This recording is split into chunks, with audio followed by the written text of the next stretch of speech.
کہ قریب کیا ہے اور قریب تر کیا ہے۔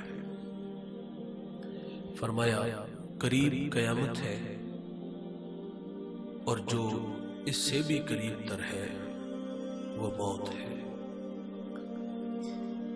موت کتنی قریب ہے یہ ہم میں سے کسی کو کوئی خبر نہیں کہ سانسوں کی مالا کب ٹوٹ جائے اور یہ موتی خاک میں مل جائے۔ آپ جانتے ہیں نا، جب گنتی الٹی شروع ہو جائے تو نتیجہ زیرو پہ جلدی آ جاتا ہے۔ میری اور آپ کی زندگی کی گنتی یہ الٹی شروع ہو چکی ہے۔ ویسے ہمیں دھوکہ لگا ہے، ہم سمجھتے ہیں کہ ہم دن بدن بڑے ہو رہے ہیں۔ بڑے نہیں ہوتے، ہم دن بدن چھوٹے ہو رہے ہیں۔ اس دنیا میں آنے کی ترتیب ہے، پہلے والد بعد میں بیٹا، لیکن یہاں سے جانے کی کوئی ترتیب نہیں۔ بس ایک لمبی لائن لگی ہے، اس میں آپ بھی کھڑے ہو، میں بھی کھڑا ہوں۔ میری باری نہ جانے کب آ جائے، آپ کی کب آ جائے، کوئی خبر نہیں۔ ہم 100 سال بھی جئیں گے نا تو بالآخر مریں گے، کیونکہ موت سے کسی کو بھی رستگاری نہیں۔ کئی بار ایسا ہوا، دوست سے وعدہ کر کے جاتا ہے کہ 1 گھنٹے بعد دوبارہ ملتے ہیں، لیکن ٹھیک آدھے گھنٹے بعد اسی محلے کی جامع مسجد سے اس کے مرنے کی خبر ملتی ہے۔ کانوں کا دھوکہ لگا کہ اتنا بے وفا تو نہیں کہ دنیا ہی چھوڑ جائے گا، لیکن جب اس کے ویڑے تک پہنچے نا تو وہاں صف ماتم بچھا ہوا تھا۔ وہ وقت آنے والا ہے بھائی، ہم نہیں ہوں گے۔ چند دن یادوں کے چراغ اور یہ دنیا کا مزاج ہے، یہ بہت جلد بھول جاتے ہیں۔ جنہوں نے جینے مرنے کے وعدے کیے ہوتے نا بوڑھے یار، وہ صرف قبر پر مٹی ڈالنے کے روادار ہوتے ہیں، بعد میں دوست کی قبر کے نشان کو بھی بھول جاتے ہیں۔ گھر والوں کی زندگی اپنے معمول پہ آ جاتی ہے۔ جوانوں، منع مٹی کے نیچے آپ نے رہنا ہے، میں نے رہنا ہے، حساب میں نے دینا ہے، حساب آپ نے دینا ہے۔ جب حساب اپنا اپنا ہے نا تو پھر محنت بھی اپنی اپنی ہے۔ سانسیں ٹوٹ رہی ہیں، میں اور آپ موت کے بالکل قریب کھڑے ہیں۔ یہ سرحدیں بالکل قریب ہیں موت اور زندگی کی نا۔ جھٹکا لگتا ہے، جہاں شہنائیاں بج رہی ہوتی وہاں صف ماتم بچ جاتا ہے۔ میرے کریم آقا صلی اللہ علیہ وسلم صحابہ سے ایک دن فرماتے ہیں، زندگی اور موت کے بارے میں تمہاری رائے کیا ہے؟ ایک صحابی نے عرض کیا، فجر کی نماز پڑھی ہے، پتہ نہیں اللہ تعالیٰ ظہر کی نماز پڑھنے کی مہلت دے کہ نہ دے۔ آقا فرماتے ہیں، اتنی لمبی امید، فجر سے لے کر ظہر تک جینے کی امید لگائے بیٹھے۔ فجر سے ظہر تک کا درمیان وقت ہوتا ہے 8-9 گھنٹے ہوں گے، زیادہ بھی ہوئے 8-9 گھنٹے کی بات کرنے والے، تو حضور اس پر کیا فرماتے ہیں؟ یہ لمبی امید ہے۔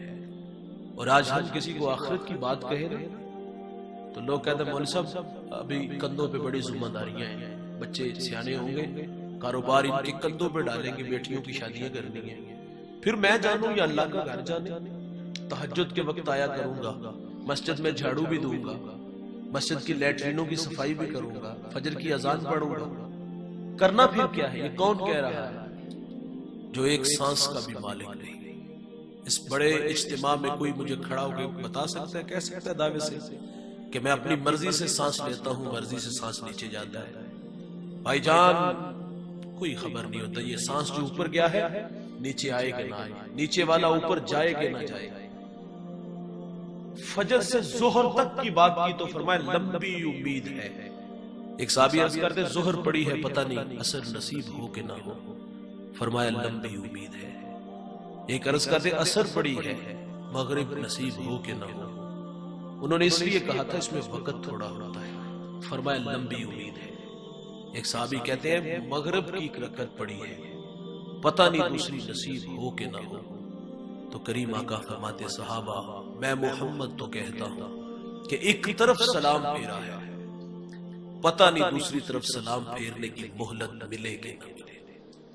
جو موت ہے وہ اس قدر قریب ہے، دجلہ کی موجیں گواہ ہیں۔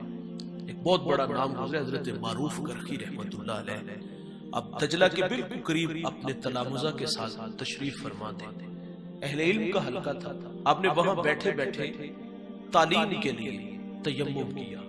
ایک نوجوان اٹھ کے کھڑا ہو گیا، کہا حضرت الجھاؤ بن گیا طبیعت میں، تشفی فرما دیں۔ تو فرمایا بیٹا فرماؤ۔ اس نے کہا حضرت یہ بتاؤ کہ آیا کہ پانی کی موجودگی میں تیمم جائز ہوتا ہے؟ تو آپ فرماتے بیٹا پانی میسر آ جائے تو یہ تیمم خود بخود ٹوٹ جاتا ہے۔ تو اس نے کہا حضرت جب آپ مسئلے کی نوعیت سے باخبر ہے، 2 قدم پر دجلہ کی بپھرتی موجیں آپ کا استقبال کر رہی، اٹھتے جا کے وضو بنا لیتے، علم ہونے کے باوجود آپ نے ایسا کیوں کیا؟ تو آپ فرماتے بیٹا یہ تمہیں سمجھانے کے لیے کیا تھا، اور پھر اپنی طرف اشارہ دیتے یہ 6 فٹ کا انسان ہے کیا، زندگی اور موت اس کی حقیقت ہی کیا ہے؟ فرمایا یہ تو پانی کا بلبلہ ہے، بلبلے کو نہ اٹھنے میں دیر لگتی ہے نہ پھٹنے میں دیر لگتی ہے۔ فرمایا میں قدم اٹھاؤں اور زندگی وفا نہ کرے؟ آپ فرماتے میں نہیں چاہتا کہ جب میں دنیا سے جاؤں تو بغیر وضو ہی مر جاؤں۔ جو لوگ احتیاط کی راہوں پہ قدم رکھتے ہیں ان سے عمل کی راہیں نہیں روٹتی، اور جو زندگی شترے بے مہار کی طرح گزارتے ہیں، منمانی کرتے ہیں، پھر ان سے عمل کی راہیں بھی روٹ جاتی ہیں۔ ہم نے اسلاف کو پڑھا اپنے، ہم نے ان کی زندگی کو بڑا محتاط پڑھا ہے۔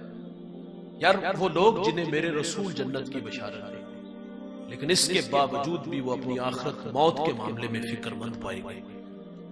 حضرت عمر رضی اللہ تعالیٰ عنہ نے ملازم رکھا۔ دیکھیے بھائی ہم دیہاتوں کے رہنے والے ہیں، ہم ملازم کس لیے رکھتے ہیں؟ کھیتی باڑی کے لیے، جانوروں کو چارہ ڈالنے کے لیے، گھر کی چوکی داری کے لیے۔ جو 23 لاکھ مربع میل کے حاکم ہیں انہوں نے ملازم کیوں رکھا کہ وہ رات کو آ کے پاؤں دباتا تھا؟ نہیں، انہوں نے ملازم اس لیے رکھا کہ تو نے آنا ہے، میرے دروازے کو دستک دینا ہے اور کہنا ہے عمر موت کو مت بھولنا، اور اس بات کی آپ بہانہ اس کو تنہا دیتے۔ آج ہم کسی کو موت یاد کرائیں تو لوگ کہتے ہیں مولوی اپنی تقریر اپنے پاس رکھ، ہمیں بھی مرنا یاد ہے، اور وہ اس بات کی بہانہ تنخواہ دیتے ہیں کہ تو نے کنڈا کھڑکا کے کہنا ہے عمر موت کو نہیں بھولنا۔ وہ آتا پیغام دیتا چلا جاتا۔ ایک دفعہ وہ آیا تو آپ نے اس کی تنخواہ اس کی ہتھیلی پہ رکھی، کہا آج کے بعد نہیں آنا آپ نے۔ اس نے کہا حضرت میرے آنے میں کوئی کوتاہی تو نہیں ہوئی؟ کہا ایسی کوئی بات نہیں۔ اس نے کہا موت کا کھٹکا تو نہیں گیا چلا؟ کہا وہ اسی طرح برقرار ہے۔ تو اس جوان نے کہا پھر مجھے آپ نے چھٹی کیوں دی؟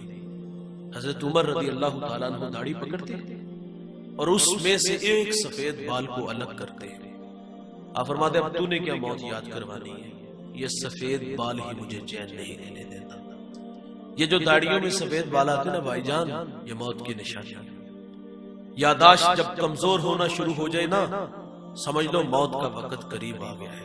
یہ اٹھتے جنازے، یہ پھیلی ہوئی قبریں، یہ بچھے ہوئے صفے ماتم ہمیں پیغام موت دیتا ہے بھائی۔ حضرت عثمان غنی رضی اللہ تعالیٰ عنہ آئینے کے سامنے کھڑے، اور عثمان غنی کون ہے یار جنہیں میرے رسول نے دنیا میں 11 مرتبہ جنت کی بشارت دی ہے۔ آقا فرماتے میری 40 بیٹیاں بھی ہوتی تو ایک ایک کر کے عثمان کے نکاح میں دے دیتا، جس سے فرشتے بھی حیا کریں۔ آئینے کے سامنے کھڑے، داڑھی میں سفید بال نظر آئے تو رونے لگے۔